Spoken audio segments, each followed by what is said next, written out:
अश्वत्थामा के सिर की मणि निकालकर नगर से धक्के मारकर निकाल दिया। और अश्वत्थामा ने द्रौपदी के जाने के बाद उत्तरा के गर्भ को नष्ट करने फिर ब्रह्मास्त्र चलाया। पाहि पाहि पाहि महायोगिन देव देव जगत्पते नान्यं त्वद्भयं पश्ये यत्र मृत्यु परस्परम। चरणों में गिर पड़ी उत्तरा, भगवान कृष्ण से बोली कि प्रभु मेरा बच्चा जन्म नहीं लिया और इसे मारने अश्वत्थामा ने ब्रह्मास्त्र चला दिया, प्रभु आप रक्षा कीजिए। भगवान ने कहा द्रौपदी उत्तरा हम जरूर रक्षा करेंगे। उत्तरा ने कहा प्रभु हमारा पुत्र नहीं रहेगा तो लोग कहेंगे जिनके रक्षक कृष्ण थे उनके वंश में कोई पानी देने वाला नहीं बचा। उत्तरा के गर्भ में भगवान गए और उत्तरा के गर्भ में जो बालक थे उन्हीं बालक का नाम है परीक्षित। अभिमन्यु की पत्नी है ये। इनके पुत्र की रक्षा भगवान ने की। सबके रक्षक भगवान ही है। आज कुंती बुआ ने कहा, कुंती बुआ बोली कृष्णाय वासुदेवाय देवकी नंदनाय च नंद गोप कुमाराय गोविंदाय नमो नमः। नमः पंकजनाभाय नमः पंकजमालिने नमः पंकजनेत्राय नमस्ते पंकजांग्रये।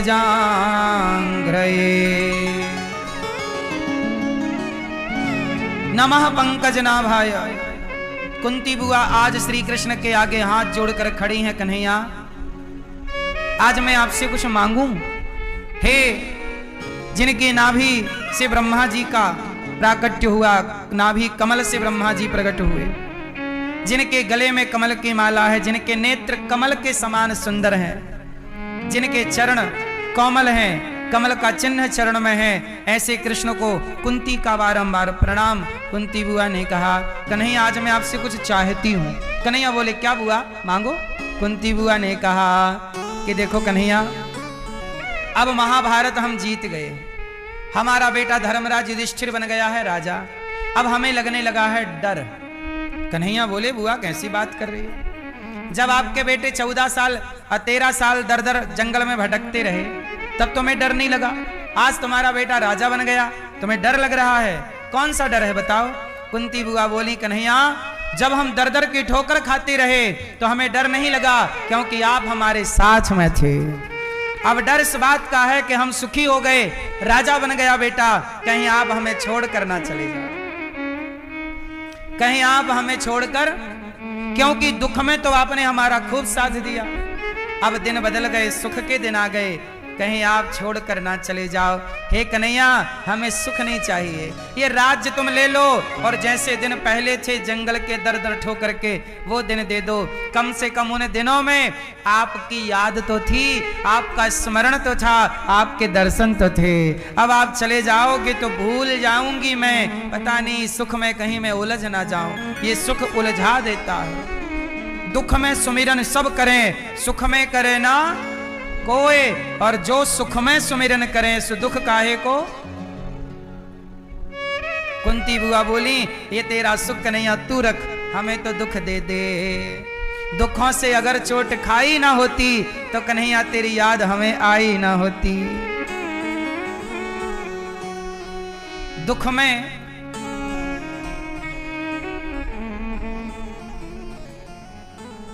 में भगवान याद ज्यादा आते हैं, इसलिए मेरी मां भगवान से सुख कम मांगो, भगवान से भगवान की याद ज्यादा मांगो। हे प्रभु हमें सुख में रखो या दुख में, हम ना सुख ना दुख चाहते, हम ये चाहते हैं कि हे नाथ आप हर समय याद रहें। हे नाथ मैं आपको कभी, बोलो हे नाथ मैं आपको कभी भूलूं नहीं। हे नाथ, सब बोलो मेरी माँ, बोलो हे नाथ मैं आपको कभी भूलूं नहीं। हर क्षण भगवान को याद रखिए। काम करिए, पैसा कमाइए, याद रखिए। जैसे आप लोग काम करते हो पर अपने बेटे को याद रखते हो, कहाँ होगा, खेल रहा होगा, अभी तक आया नहीं स्कूल से।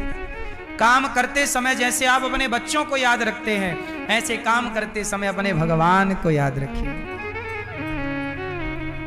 भगवान को याद हमेशा करिए, भूल ना जाइए। भगवान को भूल जाना ही दुख है और याद रखना ही। मैं आपको भगवान याद आते हैं कब कब कब याद आते हैं? सदा भगवान को याद रखें।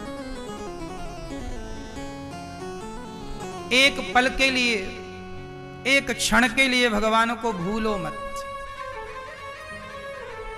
हर समय याद केवल भगवान की। भगवान ने कहा बुआ मैं दुख नहीं दे सकता। अच्छा ये बताओ दुख आपको कौन देता है? जोर से कौन? भगवान दुख नहीं देते। दुख कौन देता है? भगवान कभी किसी को दुख नहीं देते। व्यक्ति का अपना कर्म सुख दुख देता रहता है। इसलिए भगवान किसी को दुख नहीं देते। इसलिए आप भी ये भूल जाइए कि भगवान दुख देते हैं। जो आप कर्म करते हैं बुरे वही मिलता है। भगवान क्यों दुख देंगे? भगवान अपने भक्तों को केवल सुख देते हैं, सुख देते हैं, कभी दुख नहीं देते। कुंती बुआ ने कहा हमें विपदा संतु न शश्वत तत्र तत्र जगद्गुरो भवतो दर्शनम यत्स्यात् अपुनर् भवदर्शनम। कुंती बुआ ने कहा हमें विपत्ति दे दीजिए हे श्याम सुंदर। देखो सर्वं काल कृतं मन्ये भवतां च यद् प्रियं सपालो। अब देखो कुंती बुआ यहां पर कहा जा रहा है कि जीवन में जो भी घटनाएं घटती हैं, सुख दुख हानि लाभ, ये सब हमारे द्वारा नहीं होता। मान सम्मान अपमान ये सब विधि का निर्माण कराती है। जैसे ज्वालामुखी आपके कारण थोड़ी फटता है। क्यों मैया आप ज्वालामुखी फाड़ने जाती हो? नहीं। ज्वालामुखी एक प्राकृतिक घटना है या नहीं? कब ज्वालामुखी फट जाए, कहां से फट जाए बताइए? ज्वालामुखी ये व्यक्ति विशेष के द्वारा निर्मित की गई घटना है कि प्रकृति के द्वारा निर्मित की गई घटना है? बोलो जोर से। आपके, अच्छा ये बताओ, आप लोग जब सोते हो तो आपका दिल धक धक धक आप ही धड़काते हो कि कोई है उसे धड़काने वाला? आपकी नींद लगी है गहरी। अच्छा जब आप सो जाते हो उस समय भी आपका पेट काम करता है पचाने का, लीवर किडनी पूरा शरीर काम करता होता है कि नहीं? बोलो हाँ। इसका मतलब यह है कि आप कुछ नहीं करते, आप केवल खाते हैं। खाने के बाद वो पूरा प्रोसेस कौन करता है? पेट है, लीवर है, किडनी है। आओ मौसी सुन लो कथा। ये हमारी बिल्ली यहीं रहती है हमारे आसपास, कथा सुनती रहती है बैठी। जब से मौसी आई तब से चूहे का आतंक खत्म हो गया।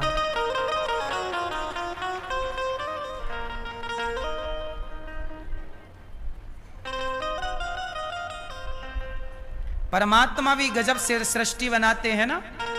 चूहे परेशान करते हैं तो बिल्ली मौसी आ जाती हैं, और बिल्ली आई तो चूहा बम।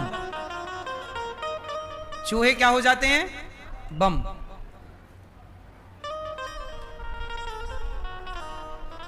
तो कहने का तात्पर्य यह है कि जब आप सोते हैं तो पूरा प्रकृति के द्वारा सब आपका सिस्टम चलता है। ऐसे ही है कि आप चाहो ना चाहो, जो हो रहा है, जो भी घटनाएं सृष्टि पे घट रही हैं, वो ईश्वर का ही कार्य है। हम केवल अच्छा सोचते रहें, अच्छी प्लानिंग करते रहें, अच्छा कर्म करते रहें, आगे जो होगा ये हरी इच्छा है। हम ये ना कहें कि हम कुछ नहीं करेंगे, नहीं, करो। जितना आपके हाथ में है आप करो। हनुमान जी के हाथ में जितना था उन्होंने किया, राम जी के हाथ में जितना था उन्होंने किया, गिलहरी के हाथ में जितना था उसने उतना किया। सबने अपना अपना योगदान दिया। पर सेतु बनेगा कि नहीं ये कोई नहीं जानता, पर योगदान आप योग करते रहो, कर्म करते रहो, आगे जो हो रहा है वो ईश्वर की मर्जी है। सिस्टम ईश्वर से चल रहा है, क्या होगा क्या नहीं होगा। कुंती बुआ चरणों में गिर पड़ी, प्रभु हमें भूल ना जाइए। भगवान ने कहा बुआ हम आपको वचन देते हैं कि जब आप पुकारोगी हम हाजिर हो जाएंगे। अब भगवान भीष्म पितामह के पास गए। भीष्म पितामह बाणों की सैया पर लेटे हैं, एक एक बूंद उनका खून जमीन पर गिर पड़ा। अच्छा, भीष्म पितामह कौन है ये? कौन है ये भीष्म पितामह? किनके बेटे हैं? किनके? भीष्म पितामह की माता का नाम क्या है? गंगा। और पिता का नाम क्या? जोर से। शांतनु। शांतनु और गंगा, इन दोनों का हुआ विवाह। तो गंगा जी ने शर्त रखी कि जो बच्चा होगा, मैं कुछ भी करूं आप बोलिए मत, मैं कुछ भी करूं। अब इनका बच्चा होए तो ये ले जाके पानी में डुबा दें। एक बच्चा डूब गया, मर गया, 2 मर गए, 3 4 5 6, 8वां बच्चा जब वो लेकर जाने लगी तो शांतनु बोले कि सारे तुम डुबा दोगी तो हमारा वंश कैसे चलेगा, ये राज सत्ता कौन संभालेगा। तो गंगा ने कहा कि ये रहा पुत्र आपका, अब मैं चली, क्योंकि मैंने बोला था कि आप टोकेंगे तो मैं चली जाऊंगी। तो गंगा विलीन हो गई। अब शांतनु पुत्र तो पा गए, पितामह भीष्म, बड़े योद्धा पितामह। तभी क्या हुआ, अब शांतनु की पत्नी ना होने से वो अकेले अकेले रहने लग गए। एक दिन क्या हुआ कि उन्होंने सत्यवती को देखा। शांतनु ने किसको देखा? सत्यवती को। तो सत्यवती बहुत सुंदर थी, तो शांतनु का मन उनमें लग गया। तो शांतनु ने सत्यवती के पालक पिता, चूंकि यह तो देव कन्या है, पर इनका पालन एक केवट मछुआरे ने किया, तो उनसे पूछा कि आप अपनी पुत्री का हाथ हमें दे दो।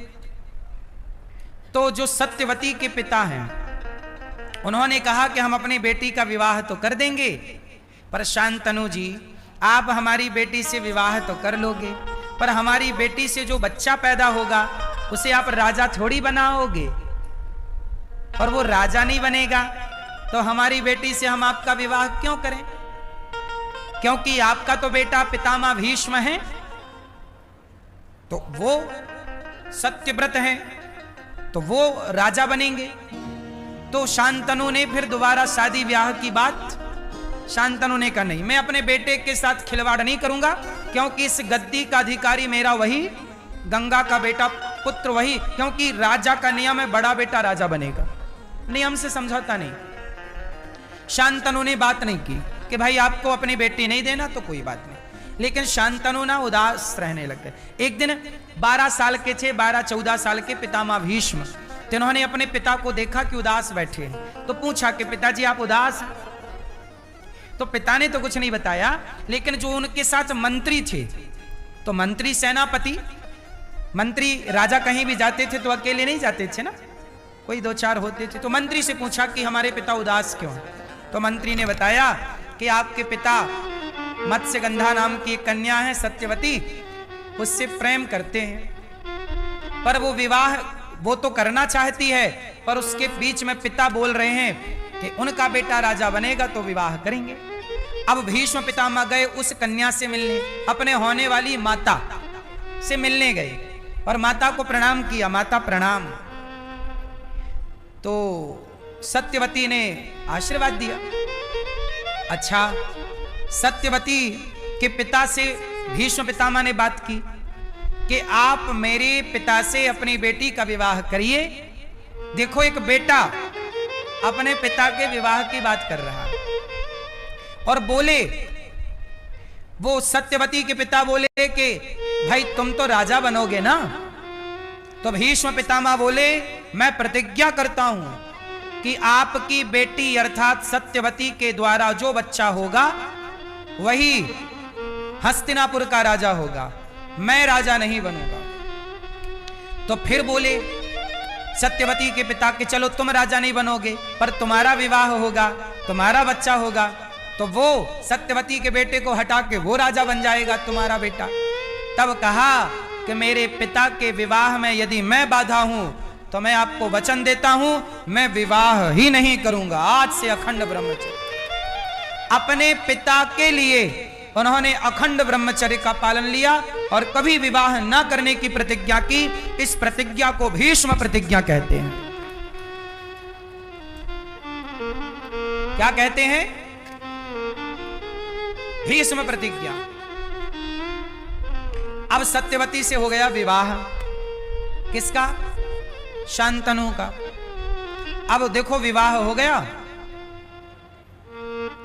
पर हुआ क्या कि सत्यवती के दो बेटे हुए, चित्रांगद और विचित्रवीर्य। सत्यवती के कितने बेटे हुए?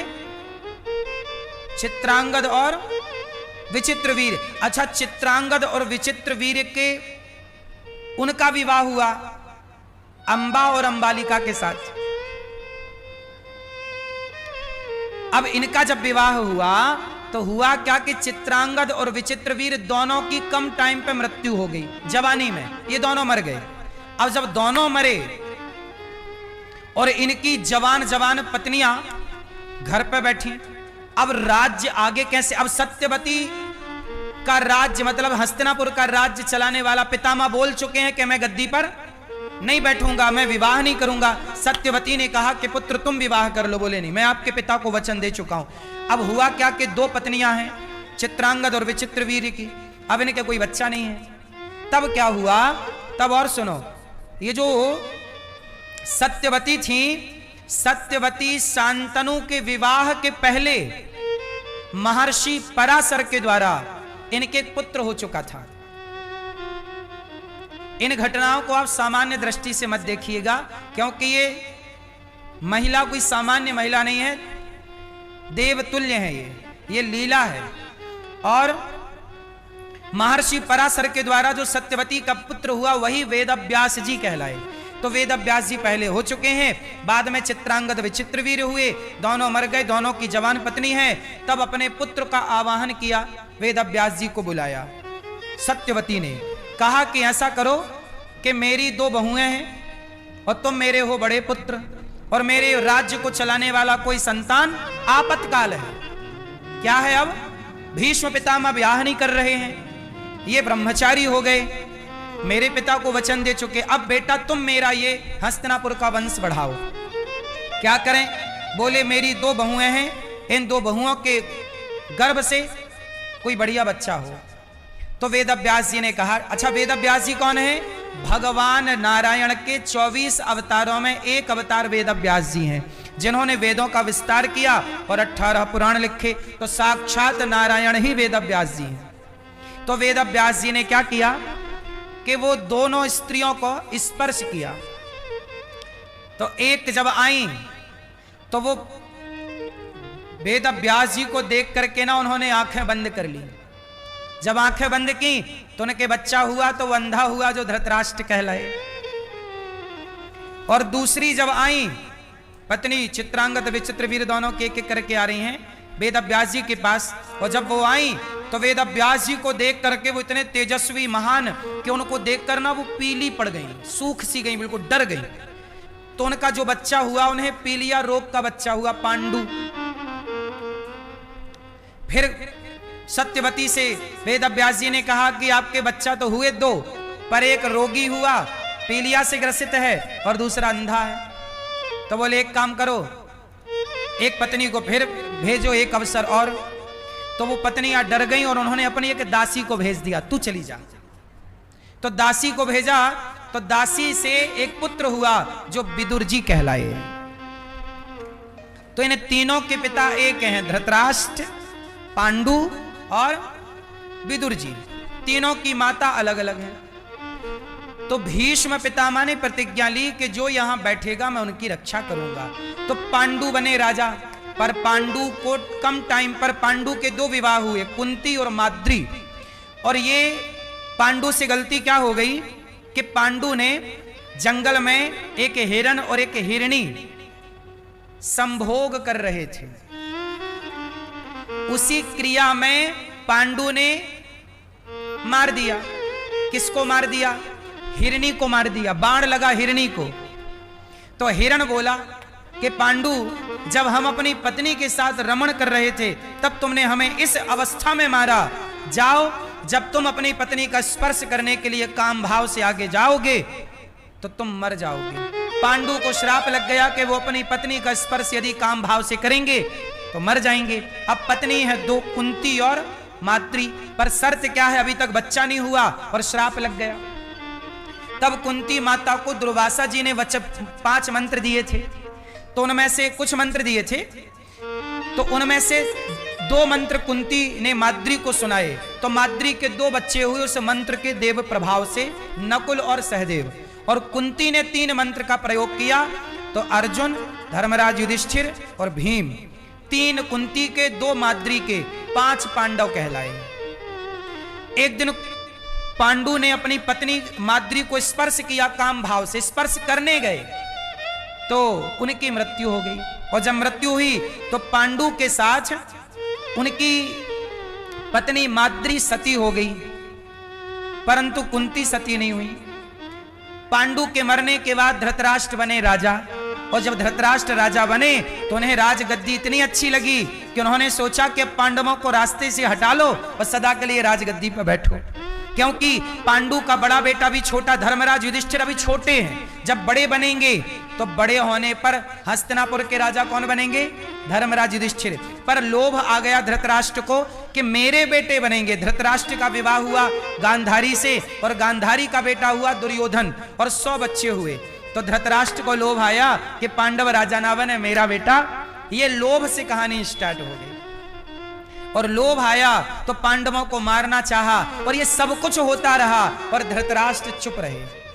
द्रौपदी की साड़ी उतरती रही, सब कुछ होता रहा। इसलिए भीष्म पितामह जब चुप रहे तो बाणों की सैया पर लेटे। और बाणों की सैया पर लेटे भगवान आए।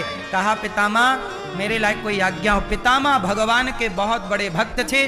पितामह ने कहा, हे प्रभु, इतिमति रूप कल्पिता वितृष्णा भगवती सात्वत पुंगवे विभूमि स्वसुखमुपगते क्वचित् विहर्तुं प्रकृतिमुपेयुषि यद् भव प्रवाह। भीष्म पितामह ने कहा, प्रभु मेरी मति, मेरी बुद्धि आपके चरणों में लग जाए। और भीष्म पितामह की बुद्धि भगवान के चरणों में लगी। भीष्म पितामह ने कहा, प्रभु मुझे भरोसा था पाएंगे। सोचिए, भगवान भीष्म पितामह से इतना प्रेम करते हैं कि सब लोग भगवान का दर्शन करने जाते हैं और भगवान स्वयं भीष्म पितामह का दर्शन करने पहुंचे। भीष्म पितामह पर भगवान ने कृपा की, भगवान का दर्शन करते प्राण त्यागे। भगवान ने भीष्म पितामह की परम गति की और अंत में भीष्म पितामह भगवत धाम चले गए। बोलिए भक्त वत्सल भगवान की जय जय श्री राधे। इसके बाद भगवान द्वारिका गए। परीक्षित जी का जन्म हुआ, भगवान ने प्यार किया तो धृतराष्ट्र गांधारी अंत में अनशन करके मुक्ति को पाए। कलयुग में भगवान जब लीला पूरी करके द्वापर में परम धाम गए तो भगवान के जाते ही कलयुग आ गया। कलयुग को रहने के परीक्षित जी ने 4 कमरे बनवाए। जब भगवान 5 पांडव स्वर्गारोहण के लिए गए तो कुंती द्रौपदी का शरीर गिर गया, नकुल का, सहदेव का, भीम का, अर्जुन का। धर्मराज युधिष्ठिर गए स्वर्ग। अच्छा, उनके साथ एक कुत्ता, जो धर्मराज धर्म का ही अवतार कुत्ता बनके, तो जब कुत्ता के लेके कुत्ता, अच्छा कुत्ता जैसे आप कहीं जाते हो ना तो आपके साथ साथ एक कुत्ता हो जाता है, एक कुत्ता चल पड़ता है। तो 5 पांडव जब स्वर्गारोहण के लिए चले तो धरती से ही उनके साथ में कुत्ता चला। कुत्ता कई बार पीछे लग जाता है, तो कुंती के प्राण त्यागे, कुत्ता साथ में था। अर्जुन, भीम, नकुल, सहदेव सब गिर गए पर कुत्ता साथ में। अब धर्मराज भी उस कुत्ते को बोले, भाई तू आया है तो चला चल। आगे स्वर्ग था तो स्वर्ग के राजा ने कहा कि देखो ये कुत्ता को हम अंदर नहीं ले सकते स्वर्ग में, धर्मराज युधिष्ठिर जी आप आ जाओ स्वर्ग, पर ये कुत्ता नहीं आएगा। यमराज बोले, स्वर्ग के पहले यमराज जी से हिसाब किताब करना पड़ता है, तो यमपुरी थी वहां, कहा चलो भाई हम कुत्ते को अंदर नहीं ले सकते, कुत्ते को बाहर करो और आप स्वर्ग की ओर चलो। धर्मराज बोले नहीं, ये कुत्ता मेरे धरती से साथ में आया है, मैं इस कुत्ता को नहीं छोड़ सकता। आपको स्वर्ग देना है दो, अपना स्वर्ग रखो, हम कुत्ते को नहीं छोड़ेंगे। यदि ले चलना है जो गति मेरी वही इस कुत्ते की करो, क्योंकि ये कुत्ता हमारे संग है और जो मेरे साथ रहता है मैं उसका साथ कभी नहीं छोड़ता। साथी का साथ कभी ना छोड़िए, ये धर्मराज कह रहे हैं, साथी का साथ कभी ना छोड़िए, चाहे वो साथी पत्नी हो, पति हो, मित्र हो, दोस्त हो या कुत्ता ही क्यों ना हो। इसलिए हम लोग इतने दयावान हैं कि जब बाढ़ आई अभी पंजाब में, तो बाढ़ में कुत्ते बह गए, गाय बह गई, भैंस बह गई, और जिससे जितना बचाते बना लोग अपनी जान जोखिम में डाल डाल के कुत्ता को भी, गाय को भी, भैंसों को भी बचाया। हम कितने दयावान लोग सनातनी। कुत्ता बह रहा था नदी में तो उसे भी लोगों ने बचाया कि भाई ये कुत्ता भी बच जाए। बहुत सारी वीडियो आपने भी देखी हो कुत्तों को बचाने की, भैंसों को बचाने की, बही जा रही है गाय को बचाने की। बाढ़ में सब बह रहे हैं ना। तो धर्मराज ने कहा साथी का साथ निभाऊंगा, तब वो कुत्ता धर्मराज ही थे। धर्मराज प्रकट हो गए, वाह युधिष्ठिर जी, आपने अपने आखिरी वक्त पर भी धर्म का पालन किया, आज से धरती में आपको धर्मराज कहा जाएगा। इसलिए इनका नाम पड़ा धर्म, धर्मराज युधिष्ठिर। इस धरती पर एक ही धर्मराज हुए हैं, धर्मराज। धर्म नहीं, मरते समय भी धर्म नहीं छोड़ा, आप भी धर्म ना छोड़िए। ये सारी कथाएं घूम फिर के यही बताती हैं कि धर्म नहीं। अच्छा, भीष्म पितामह के पिता शांतनु को पता चला कि मेरे बेटे ने मेरे विवाह के लिए शादी नहीं करेगा और ब्रह्मचारी रहेगा। तब भीष्म पितामह के पिता शांतनु ने कहा, बेटा मैं तुझे वरदान देता हूं, जा, तुझे इच्छा मृत्यु का वरदान मैं दे रहा हूं, जब तक तू नहीं चाहेगा मृत्यु तेरा स्पर्श नहीं कर सकती। तो भीष्म पितामह को इच्छा मृत्यु का वरदान किसने दिया? उनके पिता ने। ये पिता का आशीर्वाद है। इसलिए माँ बाप की सेवा करनी चाहिए। जो माँ बाप की सेवा करता है भगवान भी उसको प्रणाम करते हैं। पुंडरीक नाम का एक भक्त ही तो था, माँ बाप की इतनी सेवा करता था कि एक बार द्वारिकाधीश पहुंच गए उसके घर, भैया तू माँ बाप की इतनी सेवा करता है, मैं तेरा दर्शन करने आया हूं। तो उसने कहा कि अभी तो मैं माँ बाप की सेवा में हूं, आप थोड़ा इंतजार कर लो या अंदर आ जाओ। भगवान बोले मैं अंदर नहीं आऊंगा, तू बाहर आ। तो ईंट फेंक दी, तो भगवान कमर में हाथ रख के खड़े हो गए। वही भगवान को बाद में लोगों ने विट्ठलनाथ जी के नाम से जाना। विट्ठलनाथ जी भक्त को दर्शन देने गए थे। किस भक्त को? जो अपने माता पिता की सेवा करूंगा मैं तो मुझे भगवान के पास नहीं जाना पड़ेगा। सेवा करेंगे आप तो आपको भगवान के पास नहीं जाना पड़ेगा, भगवान स्वयं चलकर आपके पास आएंगे। ये सेवा का फल है, ये सेवा का प्रभाव है। सेवा करने वाला मेरी मां सबसे बड़ा होता है। इसलिए कहता हूं कि आप भी सेवा करिए। अपने पूर्वजों की सेवा कैसे करें?